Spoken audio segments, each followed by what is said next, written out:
Hey YouTube, these are the Honshu Karambits. These are budget Karambits. The price on these was about $32, and I would expect that to even go lower as more stores get these in stock.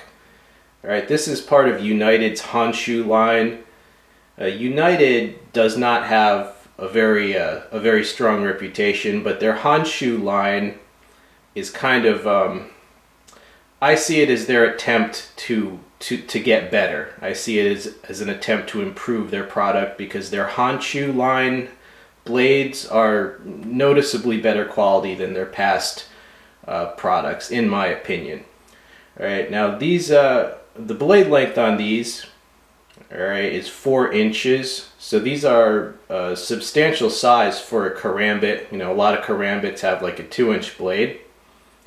All right, and you see the handles on these, it's rubber. I don't know if it's Kraton rubber or what type, but rubber coated handles. And you see the traditional ring of the Karambit. Now the steel on these is listed as AUS6, which is a Japanese steel, but stamped on the blade itself it says 7CR13. Alright, so a little bit of confusion on the steel, but it is a cheaper steel. Obviously that's how they keep the price down. And you see these do have a partial hollow grind. Now if you're interested in like a highly collectible Karambit, then these are not it, right? These are budget Karambits.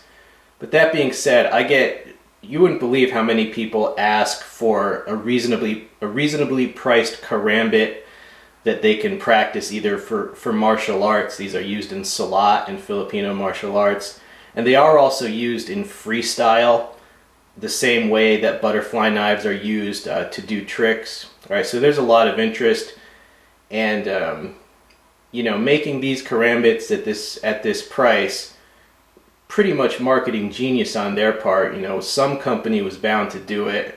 They're definitely going to sell a lot of these. All right, here's a closer look at the grind itself. You see this is the satin finish, very pointed. Definitely an imposing blade, modeled after a tiger's claw. Let me show you the ergonomics. All right, you see it's a rubber-coated textured rubber handle with these finger grooves. The traditional way to hold the Karambit is reverse grip. All right, and you see the finger grooves work well, and there is also a thumb ramp right here. There's no texture on it, but it is a ramp. All right, and that also acts as you know, kind of like a kubaton or impact surface. You see they made it pointed on purpose. All right, now if you want to use this grip, there is also a thumb ramp right there. See that? The ergonomics are very good because you see the groove there, and you know, you can hold it in the ring. If your hand is a little bit smaller, all right, and you can't reach the ring, you can also just hold it on top like that. You can also choke down and use that finger groove as your pointer finger groove, and that would be more if you just want to get more wrist motion into it, kind of brutal. All right, I switch grips by doing that. You can also, you know, you can also switch grips that way, but there's no indexing craters for that type of grip change. But overall, very good ergonomics on the handle. Also, again, if you have smaller hands and you can't reach the ring, they do have a little texture here. So if you're not using the ring, that's actually a little thumb ramp there. So they seem to have thought of a lot of the mechanics of how you might wish to hold it. Also, that part right there is important for some tricks. Right, for example, the chambered stop right here. You see how that finger is against that, so it's helping me stop the Karambit, because if you don't stop it right, it will come around and cut you. Okay, so it's very good for that chambered stop. And here is the model with the black finish, just to give you a little close-up of that finish there. It's fairly well done. It does seem painted on, and you see the grind lines there. All right, I guess this is you know, more low profile. These Karambits are identical aside from the finish, but the sheaths are different. So let me show you the sheaths. This is the sheath that comes with the satin finish model. It is a stitched leather sheath with a metal belt clip or boot clip.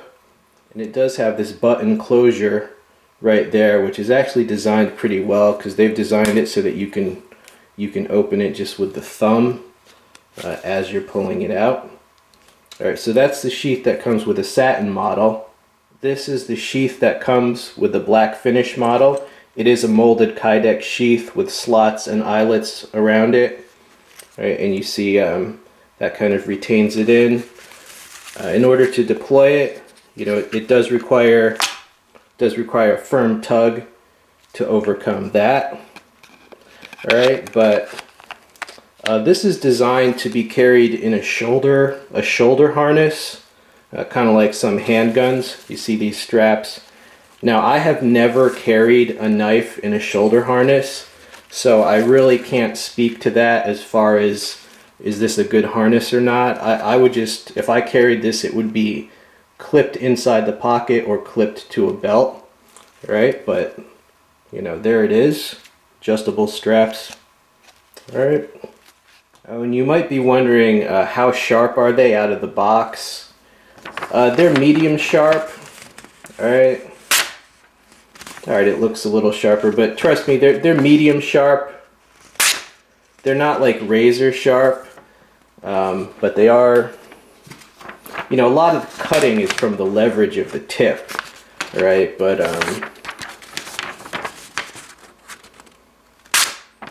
yeah, you see, it'll cut, but you see it's a little bit jagged. That's how you can tell it's not like razor blade sharp, but it's certainly sharp enough, combined with the leverage of that tip going in as it cuts. It's certainly sharp enough for its intended purpose. Here is a size comparison between the Honshu budget Karambit and the Fox Knives Cuckoo Hanuman fighting Karambit. A much more expensive, S30V Karambit goes for about $160.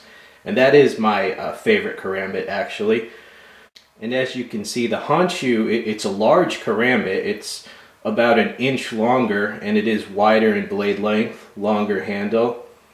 The curve is slightly more gradual on the Honshu.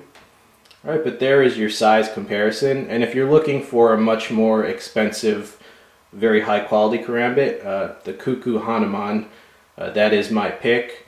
Alright, but for the budget, the Honshus are not bad at all for the low price. And here is a size comparison with the Cold Steel Steel Tiger Karambit. Right, and just in case you can't tell by the angle, the Cold Steel Steel Tiger is about an inch longer in blade length. It is hard to tell because the Cold Steel curves, the angle of the curve is slightly different, but it is an inch longer if you measure it. Right, and the Cold Steel goes for about 60 or 70. Right, so they are comparable. If you were looking at the Cold Steel but you thought it was just a little too big, the Honshu might be perfect for you. Also, obviously, the Honshu is less than half the price. Alright, so there's the size comparison. Alright, I think they've done an excellent job on these Karambits. If you want to see their older Karambit that's like an $8 Karambit, these are far better. These are just better fit and finish, a lot more ergonomic handles. Using one ring is a lot better than two, because if you use two, your hand really has to fit that right or it'll just be awkward. So these are a much bigger improvement. And it's such a simple idea, like manufacture a usable Karambit that's not like, over $100, but is also not like a $10 piece of crap, okay? These are moderate price, moderate quality, but they're usable. Alright, so if you do practice Salat or Filipino martial arts and you're looking for a Karambit, or if you're looking to get into freestyle, that's pretty popular now with the Karambit, obviously you need to practice and train with a safety blade first. Alright, but if you need a usable budget Karambit, these look very good. I would recommend them for that. I'm glad to see that United is trying to make an effort to improve their line, you know, not just $10 junky stuff, but actually stuff that is still usable. All right, so I hope this video review helped you out. Stay tuned for many more. I'm out of here, dudes.